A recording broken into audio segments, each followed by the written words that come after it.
मंदिर की आत्मा। गांव बापस्ती की पहाड़ी पर एक मंदिर था जो कई वजहों से प्रसिद्ध था। बापस्ती के परिवारों में आपसी सौहार्द बना हुआ था। इसकी वजह उस मंदिर को ही बताया जाता है। अरे ओ विमला, ये इस मंदिर की कहानी क्या है रे? अरे ये मंदिर इस गांव के लिए बहुत ही शुभ है। अरे शुभ तो है, तो फिर भी लोग इस मंदिर से दूर क्यों रहते हैं? ये इतना वीरान क्यों रहता है?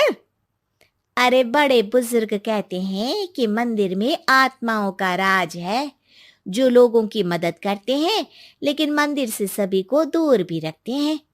अरे ये कैसी आत्माएं हैं जो लोगों की मदद भी करते हैं और लोगों को मंदिर से दूर भी रखते हैं?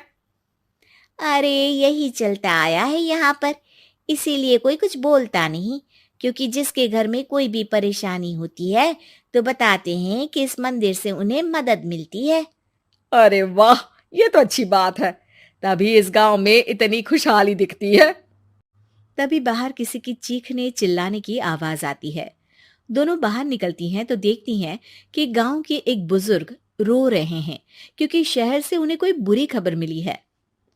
अरे क्या हुआ चच्चा, रो क्यों रहे हो आप? हाँ चाचा, बताओ ना, हुआ क्या? अरे क्या बताऊं बेटे, मेरा बेटा शहर गया हुआ था कमाने, लेकिन आज खबर मिली है कि उसका एक्सीडेंट हो गया। वो अस्पताल में भर्ती है। अरे तो इसमें परेशान होने की क्या बात है चाचा, जाओ शहर और बेटे का इलाज करवाओ। हाँ चाचा, विमला सही कह रही है। आप शहर जाओ और इलाज करवाओ। अरे कैसे इलाज करवाऊं, अभी पैसे नहीं है और शहर के अस्पतालों में इलाज का खर्चा लाखों में आता है। अरे चाचा, भगवान पर भरोसा रखो, कहीं ना कहीं से मदद जरूर मिल जाएगी। बस आज का दिन कैसे भी काट लो। अरे अब तो बेटा थोड़ा समय काटना भी मुश्किल होता जा रहा है। देख कमला, तू ही समझा चाचा को। अरे पैसों का कहीं ना कहीं से इंतजाम तो जरूर हो जाएगा। अरे चच्चा, जब विमला कह रही है तो थोड़ा उस पर भी भरोसा रखो। चलो आपको घर छोड़कर आ जाती हूँ। उसके बाद कमला उन बुजुर्ग को लेकर चली जाती है और विमला मंदिर की ओर चली जाती है। विमला मंदिर की सीढ़ियों पर चढ़ते हुए दूर से नजर आती है। उसके बाद वो आंखों से ओझल हो जाती है। उसी रात उस बुजुर्ग के घर के बाहर एक थैला रखा हुआ मिला। बुजुर्ग उस थैले को देखते ही चौंक पड़ा क्योंकि उसमें 5 लाख रुपए रखे हुए थे। वो बुजुर्ग सुबह दौड़ा दौड़ा गांव के दूसरे बुजुर्गों के पास गया। अरे मंगल भाई सुनो, मेरे घर के बाहर ये पैसों से भरा बैग रखा हुआ मिला है।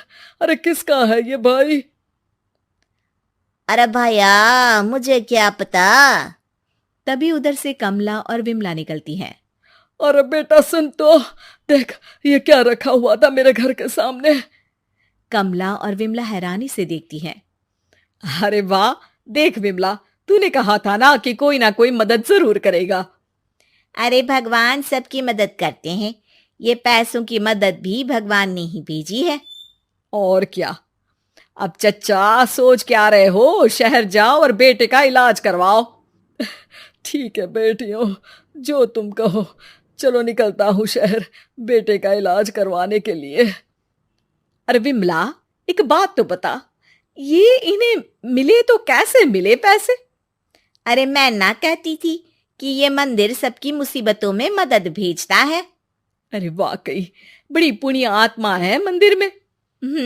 सो तो है, लेकिन उनके बारे में लोगों को कम ही पता है। अच्छा, और तुम्हें क्या पता है? अ, जितना पता था वो तो बता दिया। ना रे ना, मैं नहीं मानती, तू कुछ तो छिपा रही है। अरे कुछ ना छिपा रही, जो पता था वो बता दिया। मंदिर से लोगों को मदद मिलती है, बस इतना ही पता है। ठीक है बाबा, अब नहीं पूछूंगी।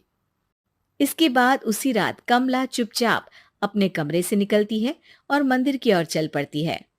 कमला धीरे धीरे मंदिर के दरवाजे पर पहुंचती है। अंदर से हल्की हल्की रोशनी आ रही थी। इसके बाद जो वो देखती है वो हैरान रह जाती है। कमला इसके बाद तेजी से वापस लौट आती है। दूसरे दिन सुबह सुबह। अरे विमला, तू तो छिपी रुस्तम निकली। है? ऐसा क्या छिपा लिया मैंने? अरे तूने तो भनक ही नहीं लगने दी और चाचा की मदद भी कर दी। हैं? ये क्या कह रही हो? ऐसा कैसे कह सकती हो तुम? मैंने कोई मदद वदद नहीं की। अरे सब पता है मुझे, कल रात मैं गई थी मंदिर।